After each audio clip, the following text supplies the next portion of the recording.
Welcome back to my channel mga idol. Ayan, for today's video magluluto tayo ng isa pang specialty dito sa Bicol. Ito ang tinatawag namin ditong Bicol Express.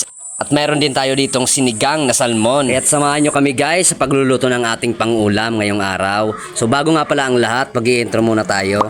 Bago nga pala natin simulan ang ating video, maraming salamat nga pala sa mga nag-share at nag-like ng ating video in-upload.